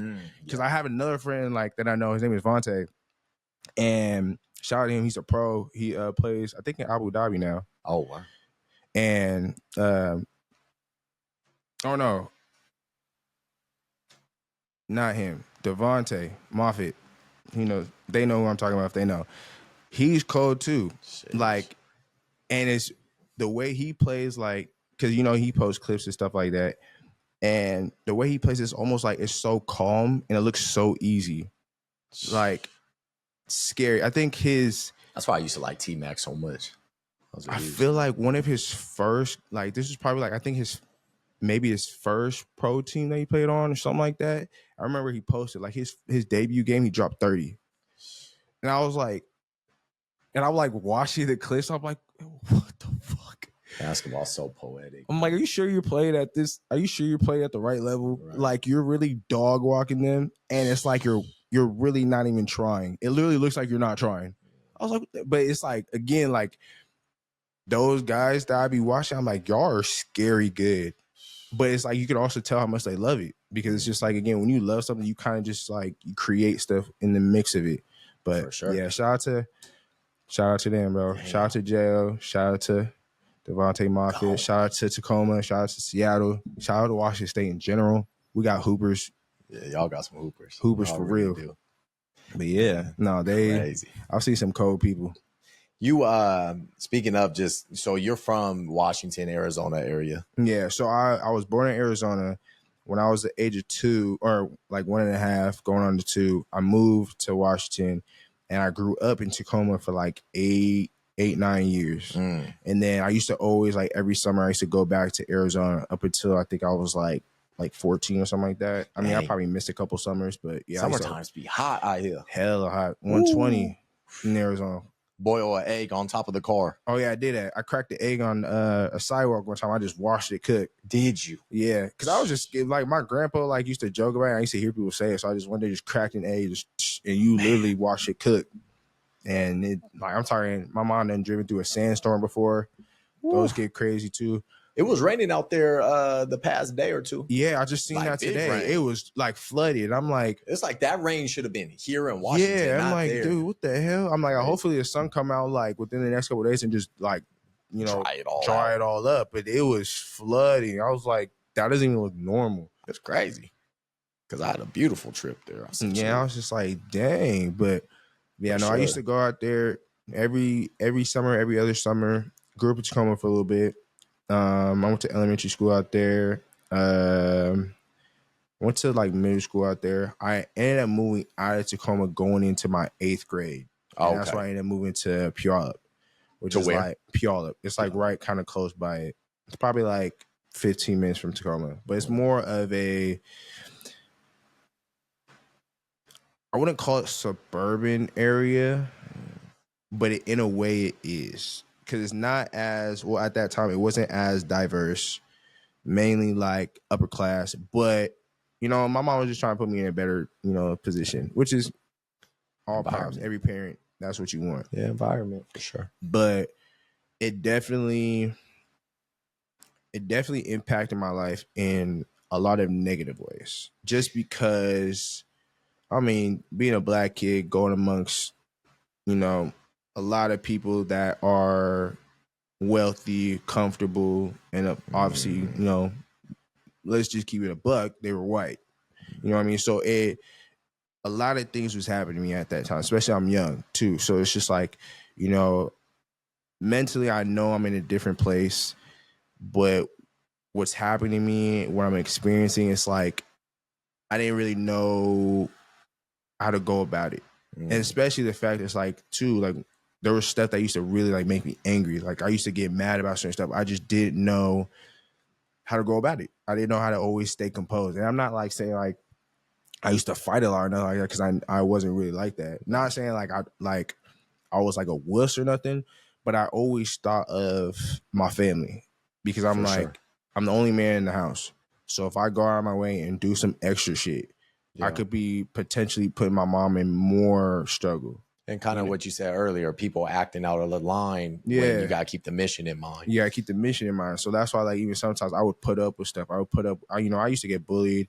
I got jumped when I was a kid. I got stabbed in my leg by a pen by a girl one time. Sheesh. And it wasn't even nothing, like, serious. It was more just a simple fact that, like, basically the situation when I was a kid was, you know, like when you young and, you know, girls like you, they do like little like mean things, like they insult you, whatever. I feel like this is like kind of what happened, but then again, I really just feel like they just didn't fuck with me. But basically, like this girl has stole my phone, whatever. I'm young, I'm broke, obviously, like I don't have the most high-tech phone or whatever. But it still was important to me because I'm like, I know my mom paid a lot of money for this and she don't got it like that. Anyway, fast forward, she steals the phone from me. You know, I'm basically asking her to give it back to me. And she's like sitting on the couch and she had my phone like above her head. Oh, playing keep away. Yeah. And I remember I reached over her and tried to grab my phone because I'm like, you keep playing. Like, can you just give me back my phone? And I guess her brother, who absolutely hated my guts, literally like came around the corner and see me. But like in the position he seen me and what was going on, he like just immediately jumped to the worst. And so ended up him and like two of his friends jumped me. Like when I was a kid. And in the process of me like basically trying to defend myself, he had a friend who was a girl. She ended up taking a pen and like coming behind me and just stabbed me right in my calf. And I was like, you know, obviously, I was just like, oh shit. And then, you know, later on, once obviously like, you know, those of authority came and seen everything that happened, nobody got in trouble, which was so odd. Nobody got in trouble and they, you know, like separated, but it was almost like they kind of swooped down the road as if nothing happened. Like obviously we went to the office, everybody talked to the principal, blah, blah, blah. But then you was at school? Yeah, I was at school when this happened. Wow. Like it was like an after school kind of program thing. So it happened, you know, we all go to the office, talk to the principal, but then nothing happens. And then I remember like sometime later, like me and that same guy crossed paths and like the hallway has like bricks. And you know, sometimes bricks are like jagged, like they're edgy. And I remember we just passed by the hallway and I used to wear glasses at the time and bro just like really hit me up against the wall. I remember I just ended up scratching up my arm and my legs. And so it was just like, you know, I was really like going through it like at a younger age. I was getting bullied and stuff like that. And I think that's why also too, like, it's kind of helped me stay composed in certain situations. Like I could really like lash out, but I feel like me going through all that stuff at a younger age helped me as I get older to where it's like I can kind of realize that this is not worth me lashing out for. Like if I'm in real danger or somebody around me is in real danger and preventing me from making it back home, then obviously I'll do what I gotta do. But if it's just like somebody really just trying to get that out of me, but I know they're not gonna do nothing, I can just walk away from it. For sure. Cause I call that what you went through. I call that, oh my gosh, what was I just telling them? Gasoline. You got a gasoline mentality. Instead of like how Bruce Lee says, be like water, people be like gasoline. They be quick, just a spark, and it's lit. Yeah, it's like, bro, like chill, hold up, just hang on, survey the situation, what's going on. Yeah, and no one want to be water no more. Everybody with gasoline. Everybody quick to jump to conclusions, quick to bash somebody, quick to attack somebody. It is just really just hatred. It's like, bro. Yeah, I'm like, come on, bro. Like, you really acting like a crash dummy. And I again, sorry, I can't be around that because, bro, you're not about to keep putting me in situations where I'm about to possibly lose my life. Like, shout out to you, man, for realizing that. Seriously, it's important, especially in today's age. It's crazy out here. It's crazy. Anywhere. And that's a whole thing right there. Yeah, but I mean, and like, you know, when I was a kid, like besides like getting physically bullied, I was mentally getting bullied too. Like, and the mental part was the hardest to get through because it's just like, especially at that time, I didn't really have too many people like to really go talk to you about these things. and they actually direct me on tough. how to go about it. So I really either had to figure it out or I just had to shut up and just kind of keep going. And in some way that helped, in some way it didn't. Yeah. You know what I mean? But that was probably like the hardest part of all of that. It was just like the mental games. The mental, because it's like, bro, I don't really know how to defend myself against this game because I don't understand and I don't have nobody to really coach me on it. So I'm really just throwing darts at a board trying to figure out, okay, I don't want to hurt you, I don't want to harm you, because I know if that happens, especially I'm like one of the few black kids in this school, if I harm you and hurt you, they're gonna throw me to the worst. They're gonna either expel me, they're gonna try to make an example out of me. So it's like I can't do that because now I'm putting, you know, my family in a situation where we either have to get up and move or we gotta deal with extra shit. So I'm like, okay, how do I be able to deal with this but not lose control, but at the same time still be able to like pursue what I'm pursuing? Because I've been playing sports ever since I was a kid. So it had me fucked up for a while. I bet. It definitely had me messed up because I was just like, I don't know. You know, I don't have the information. I don't have the full direction. Like, you a kid. I mean, yeah, your I'm frontal lobe, young. not even, you know, like mentally, not I feel like I'm 40. Like I've always felt like that because I've always like, I may not have had a lot of like support around me, but I've always been attracted to and always drawn to older people in a sense of like, I love the wisdom that I can gain from it. Absolutely, you know what I mean? Absolutely. So, and you know, sometimes I have people in like different states or whatever, but even then it's like, that's still not really, what I needed at that time. Cause I'm like, bro, I need somebody here. Like I need somebody, yeah. you know what I mean? I need somebody I could really like just go to, be like, bro, this is what's happening to me. I don't know what to do. Like, I feel like I have an idea what to do, but I don't know if this is the right thing to do. Cause that's the other thing too. I was having a hard time with. It's like, I felt like I knew what to do, but I didn't know if that was the right thing to do. Because again, I'm young. I don't have anybody really directing me on this one. So It's just kind of like, I think this is right. I'm gonna try it. But I'm also like, fuck, if I fuck this up, it's a wrap. It's a wrap.